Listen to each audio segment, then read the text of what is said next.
What's up? It's your boy DC Too Cool back in from another video. Today's topic is more Dragonball Xenoverse 2. And I'm gonna get to a couple things. There was J Patrol, a boy Trivax, French dude, him and his crew.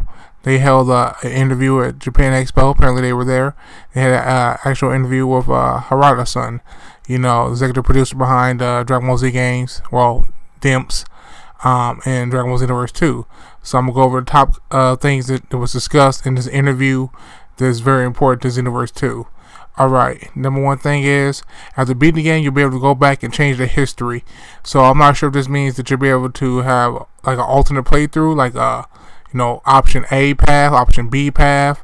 I'm not sure if that's what that means, or if it's like, is it going to be dramatically different? We don't know yet. So that's interesting though.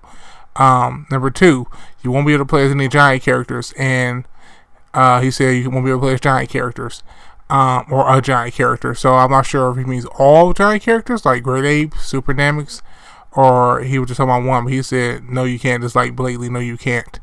Number three, Awaken powers, what they call it, will have various transformations for each of the races. That's exactly what he said. That's a quote.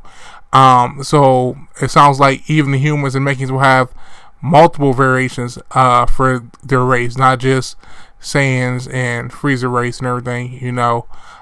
He said all races will have various transformations with their new Awaken power.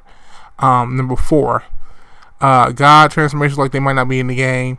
I know a lot of people are looking forward to God transformations and Super Saiyan God, Super Saiyan, Super Saiyan Blue, whatever.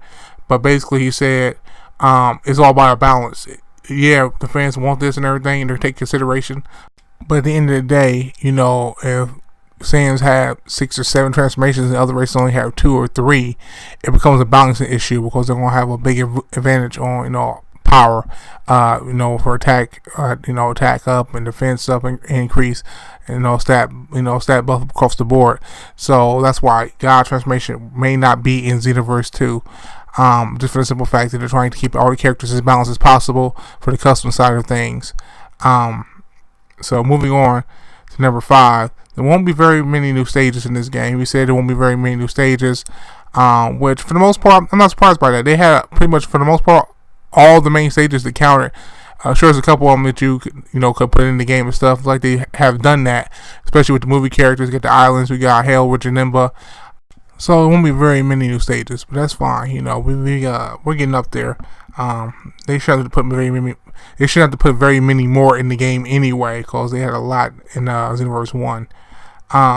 Moving on, number 6, they will be setting up some type of thing where players will be able to give their feedback for the game. They're very adamant about listening to us and getting us to give them feedback on things we want to see improve and change, things like that. They're very adamant about that. So that's gonna be cool. Number 8, we'll be able to choose different types of energy blasts. I'm not sure what that meant, but it sounds interesting for our custom characters. I'm not sure if they mean like maybe one-handed blast, two-handed blast, the color of the blast. Well, that caught my attention though, so I'm not sure. We'll have to wait and see on that one.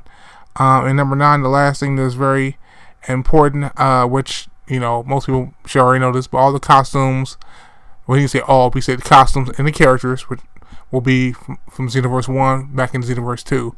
So those are the main things I thought was pretty interesting with this interview. Comment below, like and subscribe. Peace out till next time.